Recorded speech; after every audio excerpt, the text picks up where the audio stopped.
बच्चों, आज मैं आपको पढ़ाने जा रही हूँ चांदनी रात, जिसके कवि हैं मैथिली शरण गुप्त।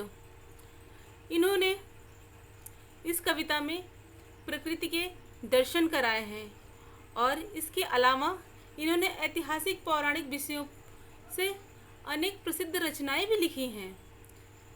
इन्होंने यह कविता पंचवटी के काव्य का एक अंश से लिया है। इसमें इन्होंने प्रकृति की छटा का सुंदर वर्णन किया है। कवि ने अपने शब्दों में चांदनी रात का मनोहारी वर्णन चित्रित किया है। चारु चंद्र की चंचल किरणें खेल रही हैं जलथल में, स्वच्छ चांदनी बिछी हुई है अवनी और अंबर तल में।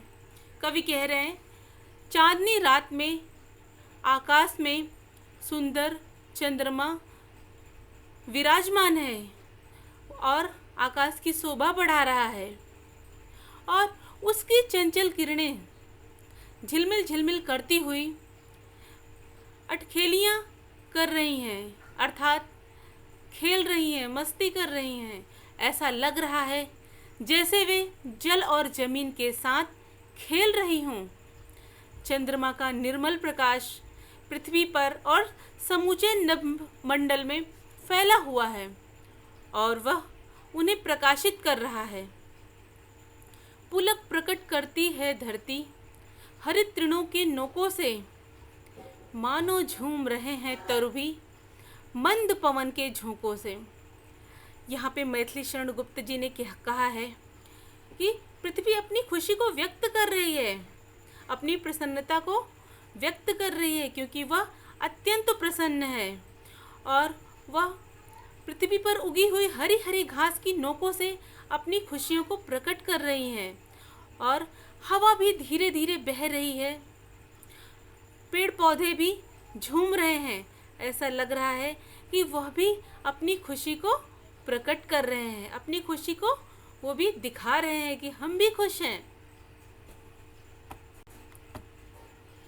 क्या ही स्वच्छ चांदनी है यह, है क्या ही निस्तब्ध निशा, है स्वच्छंद समुद्र गंध वह, निरानंद है कौन दिशा। कवि कह रहे हैं कि चंद्रमा के स्वच्छ प्रकाश में निखरी हुई रात्रि का वर्णन करते हुए कहते हैं कि यह चांदनी गजब की निर्मल है, अद्भुत है और यह रात कितनी शांत है, कितनी खामोशी है इस रात में। कहीं किसी और कोई आवाज नहीं है, कोई शोर नहीं है। चारों तरफ मुक्त रूप से, स्वतंत्र रूप से एक हवा, सुगंध हवा में घुली हुई है और वह चारों तरफ व्याप्त है। कोई भी ऐसी दिशा नहीं है जिस ओर आनंद का माहौल नहीं हो, अर्थात चारों ओर आनंद ही आनंद है।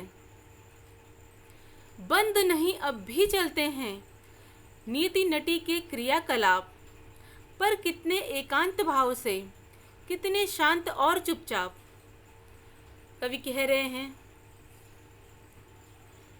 कि कोई भी क्रियाकलाप, गतिविधि बंद नहीं है।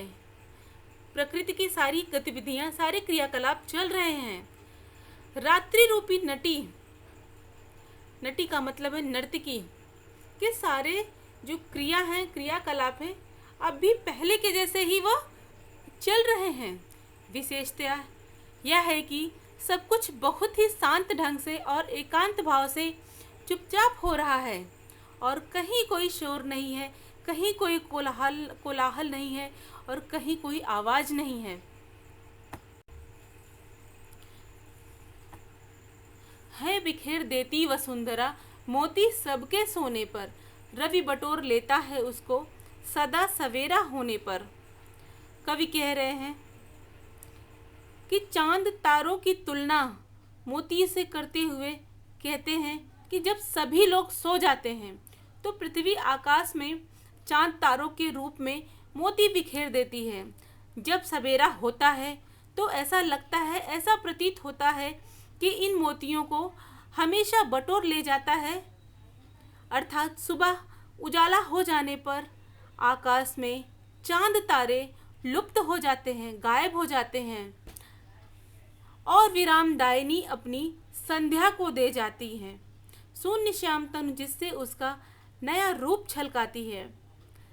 मैथिली शरण गुप्त जी कह रहे हैं कि सुबह होने पर बटोरे हुए चांद तारे रूपी मोती सूर्य उसे विश्राम देने वाली संध्या को सौंप जाता है, अर्थात शाम होने के बाद चांद तारे आकाश में फिर से चमकने लगते हैं।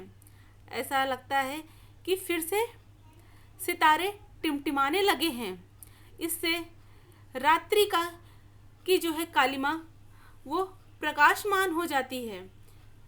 कालिमा में उजाला चमकने लगता है, मोतियों की चमक आने लगती है और ऐसा लगता है जैसे कि वह रात्रि अपने नए रूप को छलकाती हुई आ रही है।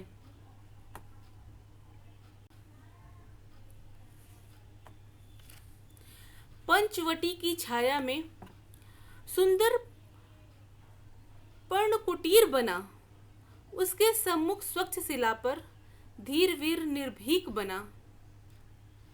कवि कह रहे हैं कि पंचवटी का वर्णन करते हुए कि पंचवटी 5 वटों के वृक्ष की छाया में घास फूस और पत्तों के छप्पर वाली एक सुंदर झोपड़ी बनी हुई है। उसके सामने एक साफ सुथरी शिला है जिस पर एक व्यक्ति बैठा हुआ है जो कि एक दृढ़ मन वाला है और निडर योद्धा है, जो उस शिला पर बैठा हुआ है, विराजमान है। जाग रहा कौन धनुर्धर, जबकि भुवन भर सोता है। भोगी कुसुमा युद्ध योगी सा बना दृष्टिगत होता है। कवि कहते हैं कि इस समय संसार के सारे लोग सो रहे हैं, पर यह धनुर्धारी कौन है जो रात्रि में इस समय जाग रहा है।